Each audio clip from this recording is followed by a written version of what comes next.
አንዳንዴ ለወንዶች ብቻ የተሰጡ የሚመስሉ ስራዎች ላይ ሴቶች ሲሳተፉ ማየት ግርምትን ይጭር ይሆናል። ይሁንና በተለያዩ አጋጣሚዎችና ሁኔታዎች ለሴቶች ይከብዳሉ የሚባሉ ስራዎች በሴቶች ተቀላጥፈው ሲሰሩ መመልከት በስፋት የተለመደ ነው። የዛሬዋ ባለታሪካችን ሰላምም የኖረችበት ልማድ ሳይገድባትና በጾታዋ ምክንያት በብዙዎች ዘንድ አግራሞትን የሚጀራው የታክሲ አሽከርካሪነቷ ከሷ አልፎ ለሌሎች ሴቶች ኩራት እንድትሆን እንዳደረጋት ታወቀናለች። ያስፈራል። በርግጥ ማለት ያሉት ነገሮች እኔ መጀመሪያ ነው ታክሲ ስራዬ ስሰራ ያለው ኢቭን መቆሚያ ራሱ የቱ ጋር እንደምትቆሚም ግራ ይገባሻል። ምክንያቱም አሁን እንደምታዩ ሁሉም ተራ ቦታ አለው፣ ማንንም ያስቆምሽ የለም እና የመጀመሪያ መቆሚያ ቦታ ያረኩትኝ ሳሚ ህንጻ አካባቢ ነው። እዛ አካባቢ አቃቸዋለሁ በፊት የሚቆሙ ልጆች። እነሱ ደግሞ ሞራ አበረታቱኝ፣ ያው ተቀበሉኝ እና ምንም ችግር የለውም።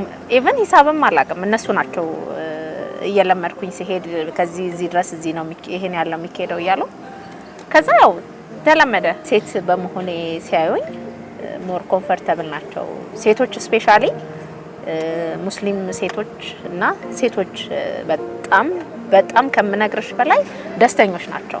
ሴትነትን ተከትሎ ከሚመጣው እናትነት ጀርባ ያለው ተደራራቢ ኃላፊነት እንዲሁም የታክሲ አሽከርካሪነቷ ከብዙ ማህበራዊ ተሳትፎች ቢያግዳትም ጊዜዋን እንዴት እንደምታብቃቃ ስለ ልምዷ ትናገራለች። የቤት ኃላፊነት አለ፣ ያው እንትን ያለሽ ታቻችዋለሽ። ሁሉም ያው አይሞላም እንዳልኩሽ። እረፍት የለኝም እኔ ሰራለሁ ከሰኞ እስከ ሰኞ። ለሆነ ለቤተሰብሽ የምትሰጪው ጊዜ ይኖራል፣ ላንቺ የምትሰጪው ጊዜ ይኖርሻልና ያው አብቃቅተሽ ነው። ሴት ሲሆን ሞር እውነት ነው ይበዛል፣ ጫና ይበዛብሻል። ሶሻል ላይፍ የለሽም ታክሲ ስራ ላይ። የታመመ መጠየቅ፣ ለቅሶ መድረስ፣ ያ ነገር በቃ ትወጫለሽ፣ ከዛ ሲስተም ትወጫለሽ። በተረፈ በቃ ጥሩ ነው። እኔ ራሴን አግኝቼበታለሁ ታክሲ ስራ ማለት። እኔ አክቹአሊ አላመሽም እንዳልኩሽ፣ በጠዋት መነሳት ደስ ይለኛል። የኤርፖርት ስራም ሲኖር እንዳልኩሽ ትንሽ የሴቶችን ስራ ሰርቼ ነው መገባው። ፋርዘር እንደዚህ ሌሊቱን ሙሉ ምናምን አልሰራም።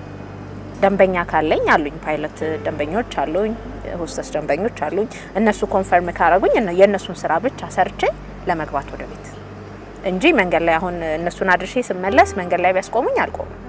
እንደውም በዚህ አጋጣሚ በጣም የሚያሳዝን ማለት ቅርብ ጊዜ የሞተ ጓደኛችን አለ እዚሁ ተራ ላይ አብሮ ነው የሚሰራና ተገሎ ነው እንደዚሁ ማለት ማታ ስራ ላይ የዛሬ ሳምንት የትላንት ሳምንት እንደወጣ ነው ቅዳሜ ዕለት የተገኘውና ያስፈራሻል። ለወንዱም ከባድ ነው ትንሽና ነፍሱን ይማረው። ኤኒዌይስ ያው የቤተሰብም ኃላፊነት አለብኝ እኔ። ስለዚህ ለህይወቴም ለሌላም ሰው ህይወት ተጠንቀቄ ጥንቃቄ ያማከለበት ማሽከርከር ነው ማሽከርከረው። አደጋ ደርሶብኝ አያውቅም። ምናልባት ከኋላ አንድ ጊዜ ሲኖትራክ ገጭቶኛል እንጂ እኔ እንደዚህ አደጋ ድርሼ ከእግዚአብሔር ጋር ሰው ነሽ፣ ሰው ሰራሽ ነገር ነው የምትይዡ። ያው እሱም ቢሆን ያው ጥንቃቄ የተሞላበት ማሽከርከር ሲኖር ከብዙ ነገሮች ትቆጠባለሽ። የሰላም ህልም ታክሲ በመንዳት ብቻ የተገደበ አይደለም። እሷንና መሰል ሴቶችን በማቀፍ የሚያንቀሳቅስ የሴቶች ታክሲ አሽከርካሪዎች ማህበር እስከ መመስረት የሚዘልቅ ህልምም አላት። የሴቶች ታክሲ ማህበር፣ የሴቶች ታክሲ አሽከርካሪዎች ማህበር ለመሰረት ላይሰንሳቸውን ኮፒ አድርገው እኔ ጋር ያላቸው ላይሰንስ ሴት የታክሲ ላይሰንስ አውጥተው ስራውን ፈልገውት እቤት የተቀመጡ ሴቶች አሉ። which is እኛ እየሰራን ስለሆነ እነሱ መስራት ስለሚችሉ ያንን ማህበር አቋቁሜ እቤት ያሉት ሴቶች እንዲወጡ አላማ ነበረኝ። በዛ መሀል ውስጥ የሴቶች ታክሲ አሽከርካሪዎች ማህበር ውስጥ መኪና ጣቢ ሴቶች ይኖራሉ፣ መካኒክ ሴቶች ብቻ ይኖራሉ፣ ፓርኪንግ የሚሰሩ ሴቶች ይኖራሉ። ስለዚህ እንግዲህ በሚቀጥለው ከእግዚአብሔር ጋር የራሴን ማህበር አቋቁሜ ሰክሰስ ሆኜ እንደምታገኙኝ ተስፋ አደርጋለሁ ከእግዚአብሔር ጋር። ይሄ ነው እንግዲህ ህልሜ።